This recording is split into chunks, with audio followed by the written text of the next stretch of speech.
Le concept de paradoxe est un concept ancien utilisé dans de nombreuses disciplines. C'est notamment le cas en sciences de gestion pour essayer de mieux comprendre les organisations et leurs stratégies. Selon les mots de Marianne Lewis et Wendy Smith, les paradoxes se définissent comme des éléments contradictoires mais interdépendants qui existent simultanément et persistent dans le temps et qui semblent logiques lorsqu'ils sont considérés isolément, mais irrationnels, incohérents et absurdes lorsqu'ils sont juxtaposés. Le paradoxe se caractérise par le fait qu'il n'est pas possible de résoudre cette opposition en choisissant une option plutôt qu'une autre, alors que les deux options possibles sont irréconciliables. La théorie des paradoxes met à jour l'existence de ces contradictions et met notamment en lumière les tensions que ces situations paradoxales peuvent créer. La principale difficulté consiste à savoir comment les gérer et comment y faire face, afin qu'elles ne constituent pas un frein au fonctionnement et au développement des organisations. Mais si cette théorie est devenue une grille de lecture majeure qui permet de mettre en lumière la complexité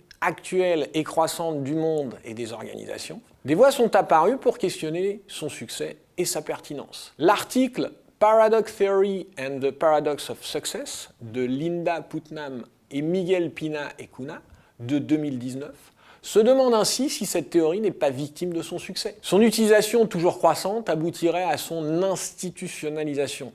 La théorie des paradoxes donnerait lieu à des explications parfois simplificatrices et déboucherait sur les mêmes stratégies pour tous les cas de figure. Force est de constater que cette théorie est quasi systématiquement introduite et présentée de manière positive. De la même façon, accepter de traiter deux phénomènes contradictoires ensemble, sans choisir entre l'un ou l'autre, comme dans le cas d'un dilemme, est majoritairement plébiscité. L'époque actuelle se caractérise pourtant par une complexité des organisations que la théorie des paradoxes permet de saisir. Mais l'approche par les paradoxes pousse à accepter cette complexité comme quelque chose d'inévitable, alors que cette dernière peut être source de problèmes et déséquilibres pour les individus et pour les organisations. On peut dès lors se demander si une utilisation systématique de cette théorie ne constitue pas un frein à une nécessaire simplification des organisations. L'approche par les paradoxes pousse aussi à penser qu'une croissance économique soutenue et la préservation de la planète et de ses ressources peuvent aller de pair, et n'aident par conséquent pas à repenser le fonctionnement de la logique du paradigme économique du monde dans lequel nous vivons,